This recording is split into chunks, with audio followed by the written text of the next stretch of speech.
اندازہ لگائیں اور ان کو گنا جائے تو بڑی عجیب و غریب فہرست بنتی ہے, لمبی فہرست. ایندھن کی قیمتیں وقت سے پہلے بڑھا کر انہوں نے آئل کمپنیوں کو 87 ارب روپے کا فائدہ دیا. ڈیزل کی غلط قیمتیں مقرر کر کے ریفائنریوں کو اضافی منافع پہنچایا اربوں روپے کا.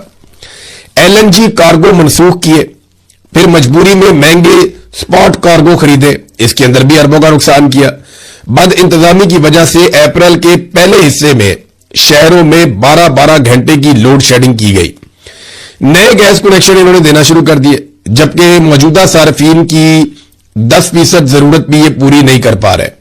سولر توانائی کے خلاف عجیب و غریب قسم کی پالیسیاں بنا دی, پھر عوامی دباؤ آ گیا ان کے اوپر. سرکولر ڈیتھ کم ہونے کا انہوں نے دعویٰ کیا جناب کہ ہم نے جو آئی پی پیز کا پیسہ دے دیا ہے, جو ہم نے سرکولر ڈیتھ ہے وہ ہم نے ادا کر دیا ہے, وہ آپ کی کیپیسٹی پیمنٹس ہوتی ہے نا. میں آپ کو پھر یاد دلاؤں کہ نواز شریف نے اور آصف علی زرداری نے کچھ ایسے معاہدے کیے آئی پی پیز لا کر, اس پہ میں نے پوری ویڈیو کرنی ہے, لیکن سادہ بات آپ کو بتاؤں کہ آئی پی پیز کے ایسے معاہدے کیے جن کے تحت اگر یہ پروجیکٹس یا یہ آئی پی پیز 1 یونٹ بجلی بھی نہ بنائے تو بھی ان کو پیسے اتنے ہی ملیں گے جتنی ان کی بجلی بنانے کی کیپیسٹی ہے. تو ہم 1 یونٹ بجلی استعمال کرتے ہیں تو 3 یونٹ بجلی کے ہم پیسے دیتے ہیں. اب سرکولر ڈیتھ کم ہونے کے دعوے کیے, مگر اپنے اعداد و شمار جو سرکاری اعداد و شمار ہے وہ اس کے مختلف ہیں. یہ حکمرانی نہیں ہے بلکہ ایک مہنگا تماشا لگایا ہوا ہے ملک میں جسے پوری قوم دیکھنے پر مجبور ہے. تماشا پاکستان کی ملٹری اسٹیبلشمنٹ نے لگایا ہوا اور ضد ہے جناب کہ عمران خان کی ضد میں اب انہوں نے ججوں کو ٹرانسفر بھی کرنا شروع کر دیا ہے. جنرل ضیاء الحق کے دور میں بھی ججز کے تبادلے کا ایسا طریقہ کا رائج نہیں تھا. یہ جسٹس بابر ستار کا خاتہ ہے جنہیں ٹرانسفر کیا گیا پشاور. ججز کے تبادلوں کو بطور ہتھیار استعمال کرنا عدلیہ میں ایک ایسے کلچر کو فروغ دے گا جہاں بے ضابطگیاں اور نااہلیاں پنپیں گی. آئین کے آرٹیکل 200 اور 209 میں کی گئی ترامیم کو ججز کو دباؤ میں لانے کے لیے ایک ہتھیار کے طور پر ڈیزائن کیا گیا ہے. اب ججز کو دیگر مقامات پر تبادلے کی دھمکیاں دی جائیں گی اور وہ تبادلہ قبول نہ کریں تو انہیں سزاؤں کا سامنا کرنا پڑ سکتا ہے. جنرل ضیاء الحق کے دور میں بھی ججز کے تبادلے کا ایسا نظام رائج نہیں تھا, یعنی ڈکٹیٹر نے بھی وہ پاکستان کے ساتھ نہیں کیا جو پاکستان کی موجودہ ملٹری اسٹیبلشمنٹ نے پاکستان کے ساتھ کر دیا ہے. یہ ہو رہا ہے. اب قوم کے پاس حل کیا ہے؟ یعنی کیا عدالت کی طرف دیکھنا ہے؟ کوئی فائدہ نہیں, ججز سارے کمپرومائز ہیں. کیا پارلیمان کی طرف دیکھنا ہے؟ کوئی فائدہ نہیں, پارلیمان ربر سٹیمپ ہے, وہاں پہ اپنے فارم 47 کے اندر لا کر بندے بٹھائے ہوئے. کیا میڈیا کی طرف دیکھنا ہے؟ میڈیا پوری طرح سے کنٹرول ہے, بات ہی نہیں کر سکتا. جو بات کرتا ہے اس کے ساتھ کیا ہوتا ہے آپ نے دیکھ لیا. بھی حال ہی میں فخر الرحمان صاحب کو بھی اٹھا لیا گیا, ایک کمپین چلاتے ہیں پھر بندے کے ساتھ کیا کرتے ہیں, مطیع اللہ جان ان کا پروگرام بند کروا دیا, یعنی ان سے ان کی نوکری چھین لی صرف آواز اٹھانے کی وجہ سے. تو یہ پاکستان میں ایک نیو نارمل ہے. میڈیا سے بھی آپ توقع نہیں کر سکتے, پارلیمان سے بھی نہیں کر سکتے, عدلیہ سے بھی نہیں کر سکتے, تو پھر آپ کس سے توقع کریں گے؟ پھر آپ کو اپنے بازو پہ بھروسہ کرنا پڑے گا. عوام کو یاد رکھیے, عوام کو یہ لگتا ہے یہ صرف عمران خان کا معاملہ ہے.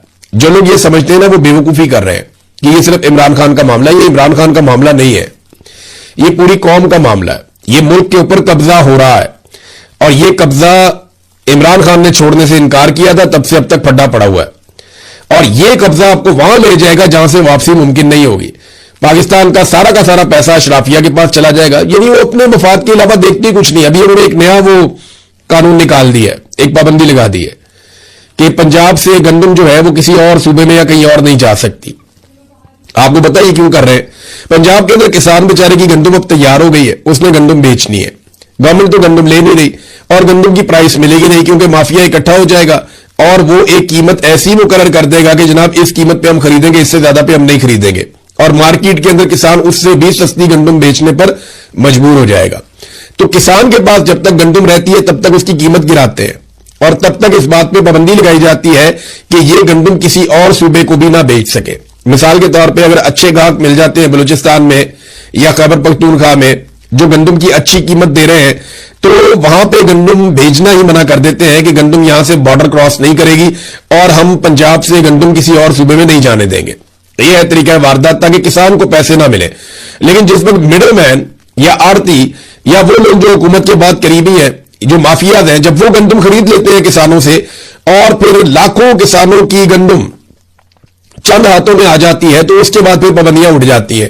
اس کے بعد قیمت بڑھانے پہ بھی پابندی نہیں رہتی اس کے بعد آٹے کی قیمت بھی مہنگی ہو جاتی ہے, اس کے بعد مختلف صوبوں میں یہ مہنگی گندم یا مہنگا آٹا بیچ سکتے ہیں. یہ ہے ناظرین وہ واردات جو ہر دفعہ ڈالی جاتی ہے, ابھی پھر ڈالی جا رہی ہے. تو لوگ کیسے چھٹکارا پا سکتے ہیں؟ دیکھیں, اگر اس نظام نے ہارنا ہے تو عمران خان کو جیتنا پڑے گا. 8 فروری 2024 کو یہ نظام ہار گیا تھا. ملٹری اسٹیبلشمنٹ کے ماتھے پر عوام نے شکست لکھ دیا تھا, لیکن انہوں نے شکست ماننے کی بجائے ہٹ درمی کے ساتھ زبردستی نظام کے اوپر قبضہ کر لیا اور جعلی MNAs MPAs کو لا کر بٹھا کر اپنی حکومتیں بنا لی. اب تب سے لے کر اب تک پاکستان سسک رہا ہے. روزانہ کی بنیاد پر پاکستان نیچے جا رہا ہے. حالانکہ کبھی دعوے کیے گئے یہاں سے پاکستان اونچی اڑان کی طرف جائے گا, کبھی دعوے کیے گئے اڑان پاکستان کا منصوبہ آ گیا, کبھی دعوے کیے گئے ایس آئی ایف سی آ گیا.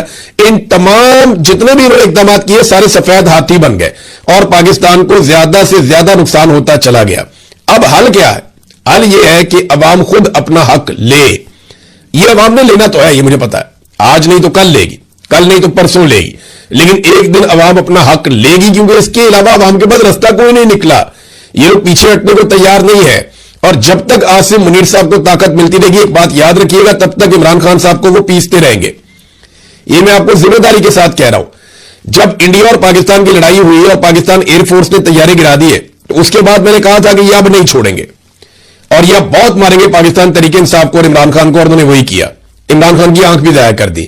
اب میں آپ کو بتا رہا ہوں کہ ڈونلڈ ٹرمپ نے جتنی ان کی تعریفیں کر دی ہیں, جتنا ان کو ان کے سر پہ ہاتھ رکھ دیا ہے, اس کے بعد اب یہ عمران خان کو بالکل نہیں چھوڑیں گے. رستہ صرف ایک ہے, عوامی طاقت. اور عوام نکلتی ہے یا نہیں اس کے بارے میں بھی میں کچھ کہہ نہیں سکتا, لیکن ایک دن نکلے گی ضرور. پاکستان تحریک انصاف کے ناراض لوگوں نے 8 مئی کو تیاریاں کر لی ہیں کہ وہ پہلے پشاور کی طرف جائیں گے اور پھر سوابی کی طرف جائیں گے لانگ مارچ لے کر.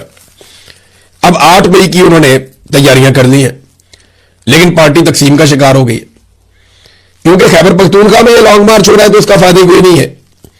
لانگ مارچ تو وہاں ہونا چاہیے جہاں پہ کسی اور کی حکومت ہے. یہاں تو خیبر پختونخوا میں پی ٹی آئی کی حکومت ہے, اور پی ٹی آئی کی حکومت اس لانگ مارچ کو ابھی تک اون نہیں کر رہی.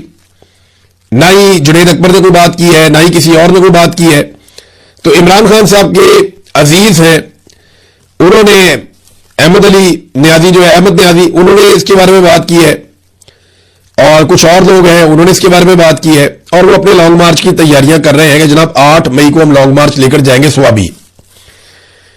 سوال یہ پیدا ہوتا ہے کہ کیا یہ واقعی میں کر پائیں گے, کیونکہ پی ٹی آئی کے لوگ تو ساتھ کھڑے نہیں ہو رہے. نہ بیرسٹر گور نے اس پہ اسٹیٹمنٹ دیا ہے, نہ سلمان اکرم راجہ نے دیا ہے, نہ عمران خان کی بہنوں کی میں نے کوئی بات سنی ہے, نہ کسی اور کی بات سنی ہے.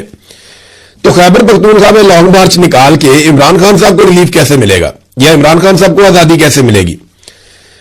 یہ 8 مئی کی تاریخ یاد رکھیے گا کہ 7 مئی سے آنورڈ تمام چینلز کو اسٹیبلشمنٹ کی جانب سے احکامات دے دیے گئے ہیں کہ جو آپریشن بیان المرسوس یا مارکہ حق, یہ انڈیا کے ساتھ پاکستان کی لڑائی ہوئی تھی, اس حوالے سے 3 دن خصوصی رپورٹس چلائی جائیں گی, ٹرانسمیشنز چلائی جائیں گی, خصوصی پروگرام کیے جائیں گے, ملی نغمے وغیرہ جو ہے وہ لانچ کیے جائیں گے.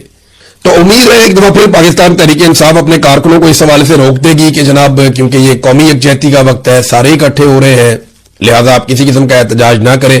جب احتجاج کرنے کا وقت تھا وہ سارا وقت پاکستان تحریک انصاف نے ضائع کیا, کسی قسم کی کوئی ایکٹیویٹی نہیں کی, اور اب وہ اپنے لوگوں کو روکیں گے. مجھے اس بات کا آئیڈیا ہے کیونکہ وہ قومی یکجہتی کے لیے حکومت کہے گی دیکھیں جی قومی یکجہتی کا وقت ہے, دیکھیں جی اکٹھے ہونے کا وقت ہے, دیکھیں جی پاکستان کو اتنی بڑی فتح ملی تھی, یہ پاکستان کے دشمن ہیں, یہ ہمارے جشن میں شامل نہیں ہو رہے, یہ احتجاج کر رہے ہیں, ان کی قسمت میں جناب وہ کہہ دیں گے رونا دھونا ہے. تو اس قسم کی باتیں آپ سنیں گے آنے والے دنوں میں, اور پاکستان تحریک انصاف کے جو لوگ ہیں وہ خود ہی منع کر دیں گے.